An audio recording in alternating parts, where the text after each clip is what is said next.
बिस्मिल्लाहिर्रहमानिर्रहीम। 21 सितंबर का जो फिपलीपी था उसमें हमने देखा था कि सिर्फ फॉरेन इंडिविजुअल्स जो है वो बाइंग पे थे और इंडिविजुअल्स बाइंग पे थे। फॉरेन इंडिविजुअल्स ने बाइंग की थी 1.12 मिलियन की और जो इंडिविजुअल्स थे उन्होंने बाइंग की थी 1.27 मिलियन की, और उसके अलावा तमाम इदारे जो थे वो सेलिंग पे थे। तो उस दिन भी मैंने ये वीडियो में बात की थी कि इंडिविजुअल्स की जो बाइंग है उस पर डिपेंड नहीं किया जा सकता। अगर कोई इदारे बाइंग पे आते हैं तो फिर कुछ पॉजिटिव पिक्चर जो है वो सामने आएगी इंडेक्स की। तो अभी जो लास्ट सेशन गुजरा है जुम्मे वाला, ये सामने जो आपको नजर आ रहा है ये उसका फिपलीपी है।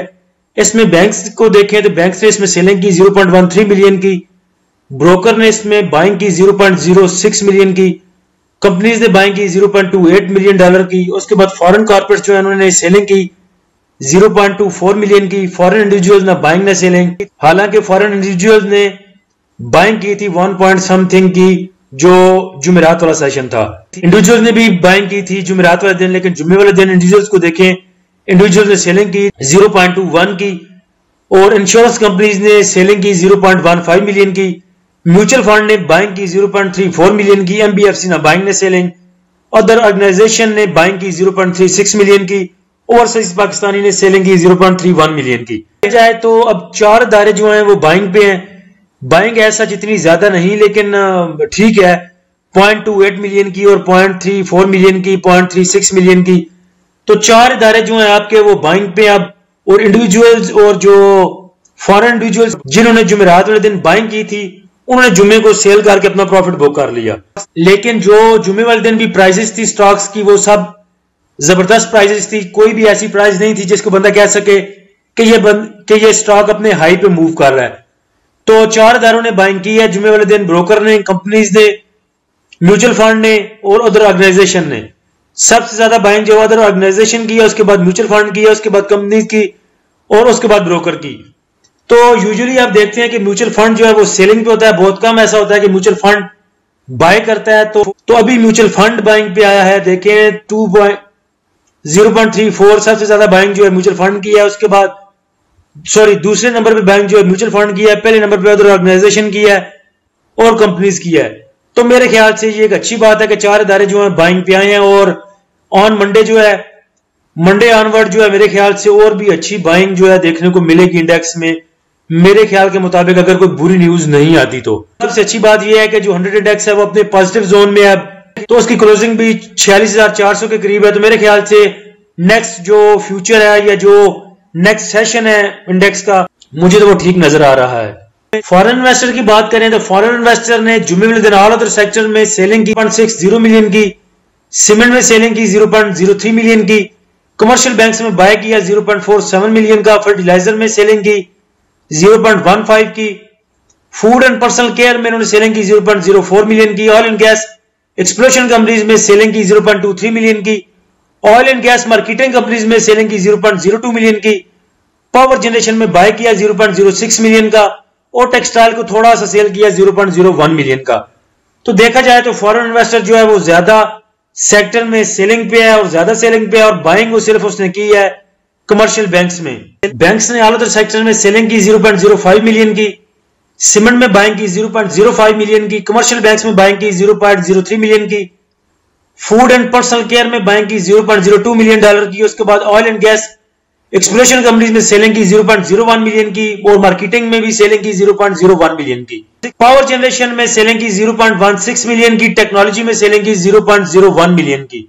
ब्रोकर ने ऑल अदर सेक्टर में सेलिंग की 0.15 मिलियन की, सीमेंट में सेलिंग की 0.02 मिलियन की, कमर्शियल बैंक्स में बाइंग की 0.14 मिलियन की, फूड एंड पर्सनल केयर में बाइंग की 0.05 मिलियन की, oil and gas exploration companies में सेलिंग की 0.01 मिलियन की, oil and gas marketing companies में सेलिंग की 0.01 मिलियन की, पावर जनरेशन को बाय किया 0.06 मिलियन का, और टेक्सटाइल में सेलिंग की 0.02 मिलियन की।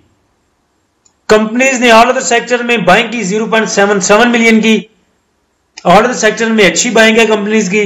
उसके बाद सीमेंट में बाय किया 0.01 मिलियन का, कमर्शियल बैंक्स को सेल किया 0.55 मिलियन का, फर्टिलाइजर में बाइंग की 0.10 मिलियन की, फूड एंड पर्सनल केयर में सेलिंग की 0.01 मिलियन की, oil and gas exploration companies को बाय किया 0.03 मिलियन का, और मार्केटिंग कंपनीज में सेलिंग की 0.03 मिलियन की। पावर जनरेशन को बाय किया 0.13 मिलियन का, टेक्नोलॉजी को सेल किया 0.19 मिलियन का, और टेक्सटाइल को बाय किया 0.01 मिलियन का। आज बहुत से इदारों ने पावर जनरेशन में बाइंग किया, तो फिर बाद में पावर जनरेशन भी देखते हैं कि किस किस ने कितना कितना बाय किया पावर जनरेशन में। इंडिविजुअल ने ऑल अदर सेक्टर में बाइंग की 0.17 मिलियन की, सीमेंट में बाइंग की 0.03 मिलियन की, कमर्शियल बैंक्स में सेलिंग की 0.16 मिलियन की, फर्टिलाइजर में बाइंग की 0.02 मिलियन की, फूड एंड पर्सनल केयर में सेलिंग की 0.04 मिलियन की, ऑयल एंड गैस एक्सप्लोरेशन में सेलिंग की 0.22 मिलियन की, ऑयल एंड गैस मार्केटिंग में सेलिंग की 0.11 मिलियन की, पावर जनरेशन में सेलिंग की 0.10 मिलियन की, टेक्नोलॉजी में बाइंग की 0.22 मिलियन की, और टेक्सटाइल को सेल किया 0.02 मिलियन का। इंश्योरेंस कंपनीज ने एज सच कोई ऐसी बाइंग सेलिंग नहीं की, बस oil and gas exploration companies को उन्होंने बाय किया है 0.11 मिलियन का, और पावर जनरेशन में सेलिंग की उन्होंने 0.17 मिलियन की, और कमर्शियल बैंक्स को बेचा 0.09 मिलियन का। म्यूचुअल फंड जो है उसने बहुत सारी बाइंग की। आज दूसरे नंबर पे बाइंग थी म्यूचुअल फंड की, पहले नंबर पे अदर ऑर्गेनाइजेशन थी। ऑल अदर सेक्टर में सेलिंग की 0.16 मिलियन की, सीमेंट में सेलिंग की 0.05 मिलियन की, कमर्शियल बैंक्स में सेलिंग की 0.13 मिलियन की, फर्टिलाइजर में सेलिंग की 0.02 मिलियन की, फूड एंड पर्सनल केयर को बाय किया 0.01 मिलियन का, oil and gas exploration companies में उन्होंने बाइंग की 0.32 मिलियन की। तो सबसे ज्यादा बाइंग इनकी oil and gas exploration companies में है, पीपीएल, ओजीडीसी।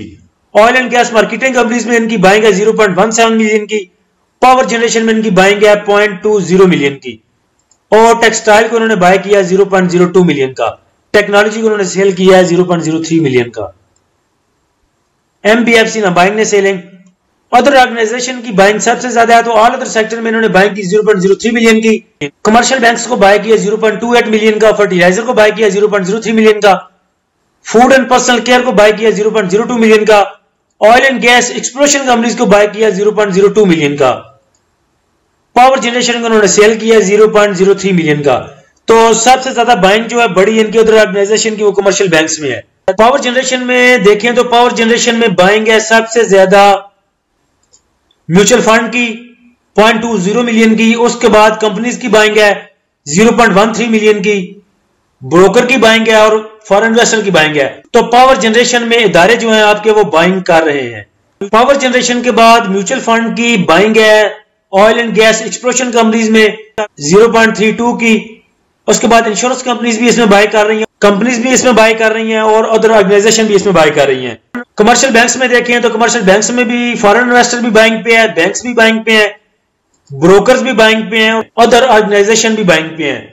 तो सबसे पहले आपको मूव मिल सकती है कमर्शियल बैंक्स में, oil and gas exploration companies में। ये तीन सेक्टर जो हैं ये आगे अट्रैक्टिव हो सकते हैं, तो आपको भी चाहिए कि इन सेक्टर में एंट्री लें और इन सेक्टर के जो स्टॉक हैं उनको अपने पोर्टफोलियो में रखें। 52 वीक लो में देखें तो JDWS है, उसके बाद APRL, GSKCH, मोरी, EFUG, ICI, EPCL, GATI, बाइको, ATLH, EFORT, FFC, NCL, PTCL, IG, IHL, SPWL, TRG, DCR, Glaxo, JL, ICL, Fatima, Abbott, Searle, GHGL, FCCL। EPCL की कल आपको बाय कॉल भी दी थी, और EPCL जो है 52 वीक लो में भी है। देखें सबसे जो इसकी कम प्राइस है 52 की 39 है, और भी क्लोज भी है 39.60 पे हुआ है, तो इसमें एंट्री ली जा सकती है। और उसके अलावा जो आपको सेक्टर बताए हैं ऑयल एंड गैस एक्सप्लोरेशन, उसके बाद कमर्शियल बैंक्स, और उसके बाद जो है पावर जनरेशन, ये तीनों सेक्टर जो है आगे मूव दे सकते हैं, और इदारे भी इसमें बाइंग कर रहे हैं। क्योंकि इदारे जिस सेक्टर में बाइंग करते हैं फिर उसको इतनी जल्दी रिलीज नहीं करते, वो कुछ देर रखते हैं अपने पास स्टॉक को और उसके बाद रिलीज करते हैं।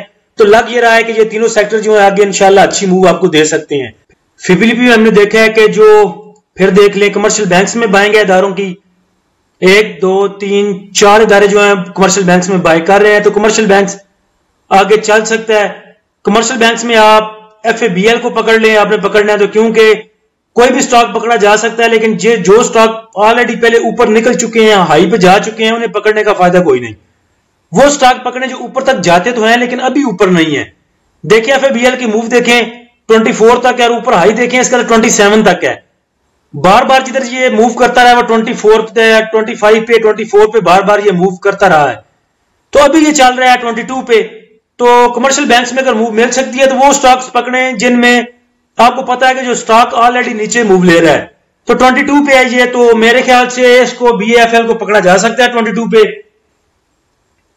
2150 पे ले लें, 2150 से लेके 22 तक ले लें इसको, और उम्मीद है ये इंशाल्लाह इधर मूव देगा आपको। और उसके बाद ऊपर की मूव देखें तो 27 तक आप ऑलरेडी है इसके पास मूव। 21.5 से 22 तक लेके आप इसको जिधर मर्जी आप। फिर मुझसे कई बंदे पूछते हैं आगे कि इसकी जो सेलिंग लेवल है वो क्या है। सेलिंग लेवल कभी भी नहीं होता, टारगेट कभी भी नहीं होता। टारगेट मैं जिसको बोलता हूं कहता हूं कि टारगेट प्रॉफिट। वो कहते हैं जी टारगेट क्या है, मैं कहता हूं टारगेट प्रॉफिट है। टारगेट प्रॉफिट है, आपको ₹1 प्रॉफिट मिल रहा है, आपकी मर्जी आपने सेल करना है नहीं करना। ₹2 प्रॉफिट मिल रहा है, आपकी मर्जी आपने सेल करना है कि नहीं करना। प्रॉफिट जहां भी मिले आप उसको सेल कर सकते हैं। टारगेट की कौन सी बात होती है। टारगेट अगर मुझसे पूछते हैं तो मैंने एक दिन लगाया था बैंक इस्लामी तकरीबन 15.95 पे, और मुझे याद है कि मैं देख रहा था कि 15.94 को टच करके बैंक इस्लामी नीचे गया और फिर कभी भी उधर तक नहीं गया। तो मैं आपको क्या बाइंग आपको सेलिंग टारगेट दे सकता हूं कि तो जाके आपने सेल करना है। 1 पैसे से भी टारगेट जो है निकल सकता है। तो अपने माइंड में रखें टारगेट प्रॉफिट। ये क्या, तो फलां बंदा कहता है जी आप इतने में उठा लें, 75 में जाके बेचे, 70 में जाके बेचे, वो नहीं गया तो क्या 6 माह बैठे रहेंगे उधर। टारगेट आपका होना चाहिए प्रॉफिट। जिधर प्रॉफिट मिले दे के निकल जाए, बस बात खत्म। जो आपके मुकद्दर में था आपको मिल गया, अब कोई और स्टॉक देखेंगे।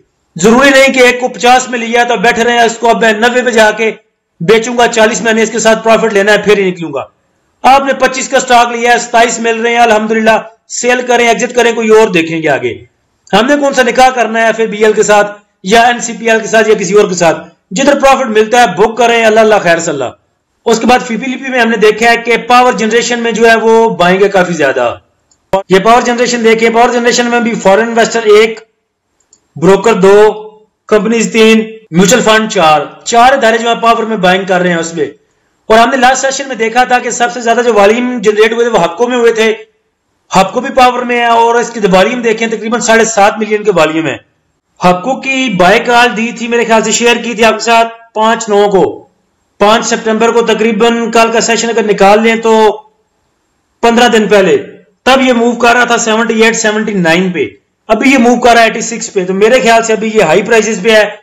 अगर डे ट्रेड लेनी है स्टॉप लॉस लगा के तो आप इसमें ले सकते हैं, लेकिन मेरे ख्याल से ये उन प्राइसेस से निकल चुका है जिसमें ये लिया जा सकता था। हपको में वॉल्यूम तो ठीक है, लेकिन इसने ₹6 का डिविडेंड भी दिया है और इसकी एक्स डेट बन रही है मेरे ख्याल से 8-10 अक्टूबर के नजदीक। तो मुझे नहीं लगता कि अभी इसे लेना चाहिए। 86 पे ऑलरेडी ये मूव कर रहा है, और 1 मंथ इसका पीछे देखें तो 85 पे था, 6 मंथ देखें, ओरिजिनल रेंज जो है इसकी 70 तक है। तो मुझे नहीं लगता कि इसको अभी बाय करना चाहिए।